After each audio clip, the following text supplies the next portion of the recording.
At a prestigious academic conference gathering the brightest young intellectuals in the United States, the atmosphere became electric as students and professors eagerly awaited the lecture of Professor Richard Anderson. This conference was not only a place for intellectual exchange, but also a stage for professors to showcase their intellectual superiority and modern thinking.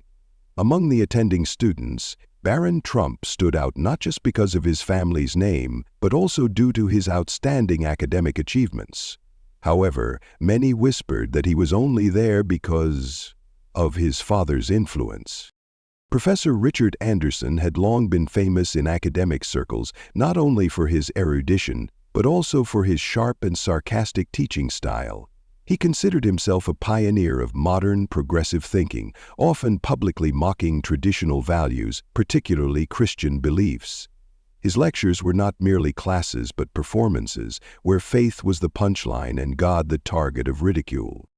That morning, as students entered the grand lecture hall, a mixture of excitement and nervous anticipation filled the room. Anderson's reputation preceded him, and everyone knew that his lectures were like intense intellectual battles.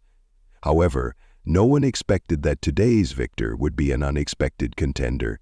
Anderson began his lecture with his usual flair, pacing in front of the podium like a predator eyeing its prey. His topic: abandoning outdated beliefs for modern rationality. His gaze scanned the room and settled on Baron with a smirk full of hidden contempt. Little did he know, he was about to face the greatest challenge of his teaching career. With a mocking tone, Anderson declared that studies have shown an inverse correlation between intelligence and religious belief. He emphasized that the smarter one is, the less likely they are to believe in the supernatural, while subtly pointing at Baron as a prime example of cognitive underdevelopment. While many students chuckled nervously or looked down in silence, Baron remained calm, his eyes steady and unwavering against Anderson's provocation. This moment laid the foundation for the dramatic debate that was about to unfold. A confrontation not just between two generations, but between faith and intellect, arrogance and steadfastness. The tension in the lecture hall escalated quickly as Anderson continued his verbal assault. He didn't just indirectly target Baron Trump, but directly challenged him, using sharp words to undermine religious faith, particularly Christianity. With a smug grin, Anderson implied that believers in God were merely clinging to fairy tales due to their stunted cognitive development.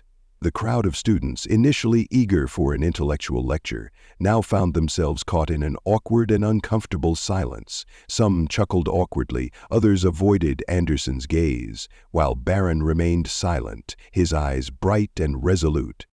Baron's silence only fueled Anderson's disdain. Perhaps he doesn't know how to respond, Anderson thought to himself, his tone growing more provocative as he directly questioned, "So, a student with political connections like yourself, can you tell me what believing in an old man in the sky in 2025 says about your intellect?" The entire lecture hall held its breath. No one expected a young student to stand up against such an experienced professor, but what happened next was beyond anyone's imagination. Baron Trump slowly stood up. His voice did not tremble, nor did it carry anger. It was calm and steady to the point of being unsettling. "Professor, I am more than willing to discuss the cognitive development you mentioned." The murmurs in the lecture hall gradually faded into silence. Anderson was momentarily taken aback, but quickly regained his composure. "Oh, how interesting! Please enlighten us on how your faith can survive in the modern scientific world." Baron remained unfazed. He walked slowly to the podium, his gaze sweeping across the room as if to ensure that everyone was paying attention. "It's ironic," Baron began, his tone calm but firm, "that someone who praises modern intellectual discourse would resort to mockery instead of genuine debate." The lecture hall fell silent for a moment. Anderson furrowed his brow slightly, a creeping sense of unease settling in, but he quickly cut in, "Let's not turn this lecture into Sunday school, young man." Baron refused to be drawn into the sarcasm. "I do not deny science," he continued, "but you choose to ignore great minds like Newton, Planck, and Collins, scientists who also held deep faith." A few students gasped in surprise. For the first time, Anderson's confidence wavered. Barron intensified the tension by stating, "You're not angry at God, Professor. You're angry at people with faith because you perceive them as weak. But tell me, who is truly weak? Those who believe or those who rely on ridicule instead of reason?" The undercurrent in the lecture hall surged as students realized this intellectual showdown would not end as easily as Anderson had anticipated. The room was thick with tense silence as Baron Trump stood face to face with Professor Anderson, a man known for dominating others with his intellect and sharp words. Anderson crossed his arms, smirking confidently, convinced that no young student could possibly challenge him. But Baron, with unwavering eyes and a steady voice, began his counterattack by invoking modern science, where reality often surpasses human imagination. "You mentioned quantum physics," Baron began, his voice deep and resolute. "Then you must know that quantum reality is often stranger than any belief. If science itself admits that there are things beyond human comprehension, why are you so certain that faith is irrational?" Anderson scoffed, cutting him off with a smirk. "Don't use quantum mechanics as a shield for fairy tales." But Baron raised his hand gently. "I'm not finished, Professor." The entire hall held its breath as Baron continued. "You claim that faith is a sign of cognitive underdevelopment, yet you ignore research showing that faith fosters resilience, helps people overcome adversity, and strengthens community bonds. In fact, studies even show that religious belief improves mental health and reduces stress. You don't deny that research, do you?" Anderson's smirk faltered, and tension etched across his face as Baron dismantled his arguments with academic precision. When Anderson hastily responded, "Correlation doesn't imply causation," Baron immediately countered, "Precisely, Professor, but you made that very mistake when you implied that higher IQ leads to a lack of faith. Isn't that also a bias?" A murmur spread through the hall. Anderson, who had always dominated debates, now found himself flustered, his once commanding confidence slipping away. Baron did not stop. He looked directly at Anderson and said, "You're not angry at faith. You're angry because you believe that anyone who dares to think differently from you is inferior. But tell me, between someone who accepts that there are things we have yet to understand and someone who insists they already know everything, who is truly limiting their own intellect?" Anderson's face flushed red, his hands gripping the podium tightly. Baron's question echoed through the room like a devastating blow to the image Anderson had meticulously built over decades. The tension in the lecture hall surged to its peak as every eye turned toward Baron. Anderson stood frozen, unable to find a response, while Baron gave a subtle, confident smile, preparing for his final, decisive point. As Baron finished speaking, a profound silence enveloped the lecture hall. Professor Anderson, who had instilled fear in countless students with his intellect and biting sarcasm, now stood motionless. His face was flushed, and his trembling hands clutched the podium as though holding on to the last remnants of his authority. The smug grin was gone. The sarcastic remarks vanished. All that remained was a man facing the harsh reality that he had just been challenged and defeated by a young student.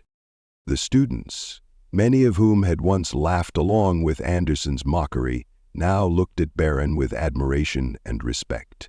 Some nodded quietly, while others frantically jotted down Baron's words, afraid they might forget this historic moment. Anderson tried to speak, but no words came out. He knew that any rebuttal now would only further expose his defeat and confusion. "Thank you, Professor, for allowing me to share my perspective," Baron said softly, bowing his head with respect but maintaining his unshakable determination. This gesture only deepened Anderson's humiliation. A few students began to clap, and soon applause echoed through the entire lecture hall. Anderson lowered his head, avoiding eye contact, fumbling through his notes but unable to focus. For the rest of the lecture, Anderson's voice trembled, stripped of its former confidence. His words felt hollow, as everyone's minds replayed the moment Baron Trump stood up, calm and sharp, turning the tables completely. Every time Anderson's gaze passed over Baron's seat, he quickly looked away, as if meeting Baron's eyes would shatter what little confidence he had left. When the lecture ended, Anderson sat alone in the empty hall, his eyes staring blankly at his notes, now reduced to meaningless scribbles. 30 years of academic work, countless lectures, and endless mockery of faith, all overshadowed by a single morning. As Barron left, he paused beside Anderson and said gently, "Sometimes those who try hardest to destroy faith end up proving its strength the most." Anderson looked up, his eyes filled with surprise and, for the first time in years, respect. "You've made me rethink many things," Anderson whispered, his voice quiet but sincere.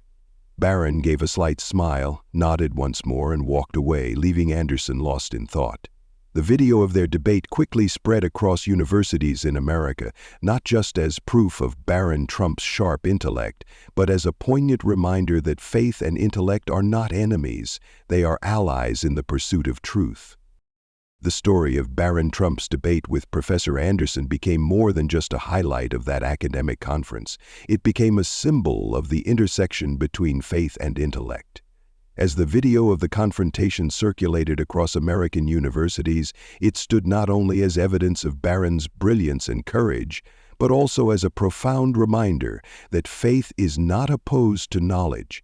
On the contrary, the combination of belief and scientific reasoning is what truly empowers humanity's quest for truth. Barron Trump not only defended his faith, but also asserted that acknowledging the limits of human knowledge is not a weakness, but the humility needed for continuous learning. He emphasized that true intellect is not in mocking others' beliefs, but in being open to dialogue and seeking truth, even when that truth lies beyond our current understanding. The moment Barron made an experienced professor like Anderson reflect on his intellectual arrogance became an unforgettable lesson for all who believed that faith was a sign of regression.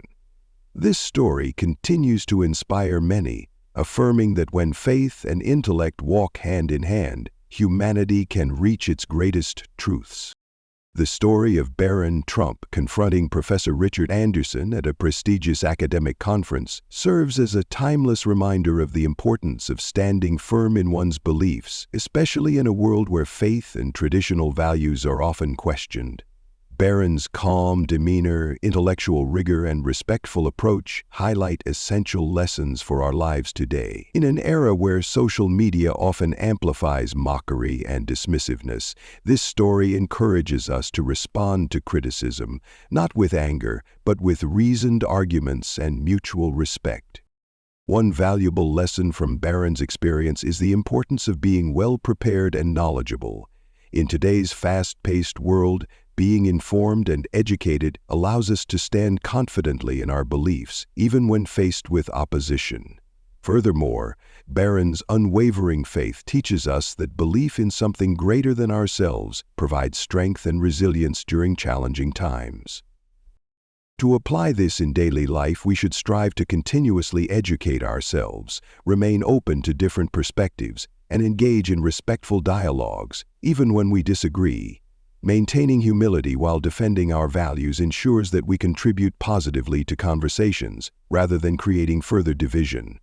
Most importantly, the story reminds us that true strength lies in recognizing the limits of our knowledge and being willing to learn from others. By balancing faith and intellect, we can foster a more understanding and compassionate society.